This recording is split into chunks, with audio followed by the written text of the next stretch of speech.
가정도 파탄나고 당장 생계가 막막해지는 2차, 3차, 4차 피해가 계속해서 발생을 하는 겁니다. 피해자의 이 사기의 가장 큰 원인 중에 하나가 될 수 있다라고 생각했어요. 사기꾼한테 당한 거야? 아니면 진짜 삼촌이 사기를 친 거야?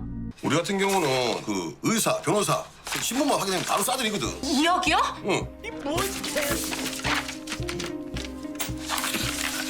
2억을 이렇게 허술하게 한다고? 이거 당신들 사기야. 이거 당신들 사기야. 뭔 사기? 안녕하세요, 임태호 변호사입니다. 시청자 여러분들은 살면서 사기를 당해보신 적이 있으신가요? 사기를 당하게 되면 그 피해가 얼마나 큰지, 그리고 사기로 인한 처벌은 어떤 정도인지, 피해자들의 좀 공통적인 특징에 대해서 한번 말씀드리도록 하겠습니다.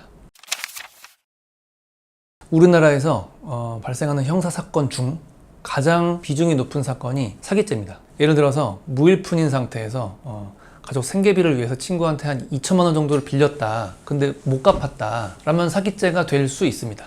그러나 그게 이제 생계비를 목적으로 한 것이고요. 돈을 실제로 생계비에 사용했을 테고, 빌려준 친구도 이 친구의 이제 경제적 형편이 좋지 않다라는 것도 알고 있었을 테고, 그리고 전과도 없고, 피해 금액이 한 2천만 원 정도라면은 적은 건 아니지만 또 엄청나게 큰 금액도 아니라는 점 등등을 종합하면 실형은 안 나올 수도 있습니다. 이런 해석이 있을 수도 있겠네.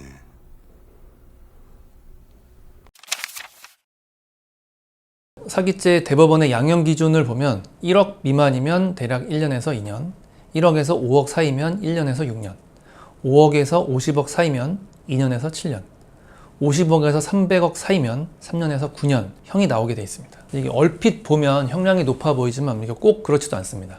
이제 사기죄 말고 이제 횡령죄 같은 경우에는 사기보다는 양형 기준이 살짝 낮은 편인데, 예전에 유명했던 사건으로 그 횡령 사건이 박수홍 친형님이 25억 원을 횡령해서 징역 2년의 형을 선고받았습니다.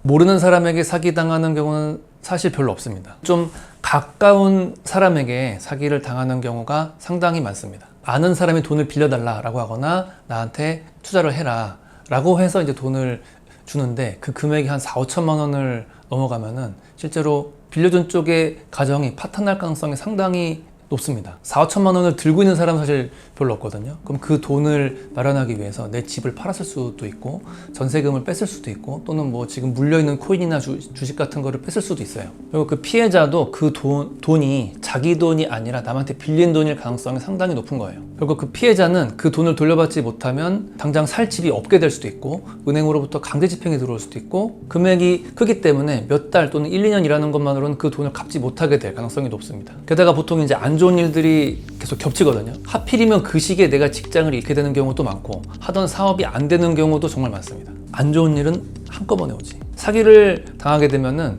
내가 한 4, 5천만 원의 금전적인 손실만 입게 되는 게 아니라 우울증으로 이제 건강도 잃고, 가정도 파탄나고, 당장 생계가 막막해지는 2차, 3차, 4차 피해가 계속해서 발생을 하는 겁니다. 이 때문에 자살을 하는 분들도 있고, 가족이 뿔뿔이 흩어지는 경우도 있고, 이혼을 하는 경우도 정말 많아요. 실제로 사기를 당한 피해자가 자살하는 뉴스들이 상당히 많이 나오고 있는데, 그 일이 괜히 일어나는 게 아닙니다. 사기를 당한 피해자는 자신만 힘든 게 아니라 온 가족이 다 세상 무너지는 경험을 하게 될 가능성이 상당히 높습니다.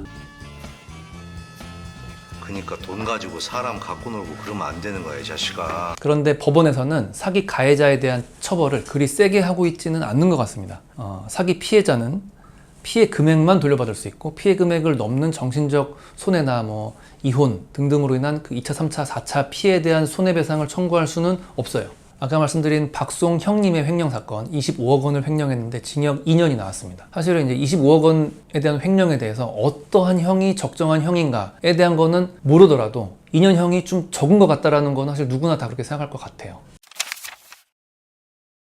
사실 이제 사기를 당하신 분들에 대한 사연을 많이 접해 보면은 어떤 제가 이제 파악하는 공통점들도 있고, 그 범죄 재구성이라는 영화가 있는데 그 영화를 제가 한 5번 정도 본 것 같습니다. 사기꾼들이 주인공인 영화예요. 사기꾼들이 사기꾼에게 사기를 치는 그런 영화인데, 영화 맨 마지막에 다른 사기꾼들을 사기친 박신양이 하는 말이 있습니다. 탐욕스러운 사람, 세상을 모르는 사람, 세상을 너무 잘하는 사람 모두 다 우리 사기꾼을 만날 수 있다. 그 사람이 뭘 원하는지, 뭘 두려워하는지 알면 게임 끝이다 라는 대사가 있어요. 또 추가로 데블스 애드보킷이라는 한 20년 된 영화가 있습니다. 알파치노하고 키아누 리브스 주연인데, 영화의 가장 마지막에 악마 역할의 알파치노가 키아누 리브스를 유혹하면서 그리고 그 유혹에 성공하면서 허영이 내가 가장 좋아하는 죄악이다 라고 말합니다. 제가 사기 사건을 접할 때마다 그 대사들을 좀 생각을 했었는데 제가 젊었을 때, 그러니까 변호사던 그 초창기 때에는 피해자의 탐욕이 사기의 가장 큰 원인 중에 하나가 될 수 있다라고 생각했어요. 피해자가 사기를 당한 거에는 피해자도 분명히 원인 제공을 많이 한 거다라고 생각했던 거죠. 근데 지금 하는 생각은 사람은 욕망을 가지지 않고선 살 수가 없습니다. 더 많이 벌려는 생각, 더 적게 쓰려는 생각, 손해 안 보려는 생각, 또는 나는 이익을 보고 다른 사람은 손해봐도 된다는 생각, 이런 생각은 사람이라면 누구나 갖는 생각인 것 같고, 그렇다면 누구나 사기를 당할 수 있다라는 결론을 내렸어요. 사기를 안 당하겠다고 무생물처럼 살 수는 없잖아요. 그래서 지금은 이렇게 생각합니다. 무조건 이 거래가 성사될 것이다. 무조건은 없어요. 안 될 수도 있고 그 안 되는 그 거래가 바로 내가 하는 그 거래일 수 있습니다. 그러면은 내가 애초에 그 거래할 때, 돈을 빌려줄 때, 보증 쓸 때, 물건을 살 때 이거는 사기일 수 있다. 그러나 사기가 아닐 수도 있다. 사기라면 내가 이런 정도까지는 감수하겠다 라는 생각을 해야 돼요. 내가 하는 모든 거래가 100% 다 성공할 수가 없어. 안 될 수 있습니다. 내가 이 거래를 통해서 사기를 당할 수 있다. 그럼 나는 그것에 대비되어 있는가? 또는 그 사기 리스크를 감수할 수 있는가? 그 리스크를 감수하고 이 거래를 계속하겠는가? 이 정도의 인식은 해야 한다고 생각합니다. 오늘 영상도 도움이 되셨으면 뭐지? 좋아요, 구독, 알림 설정? 맞아? 감사합니다.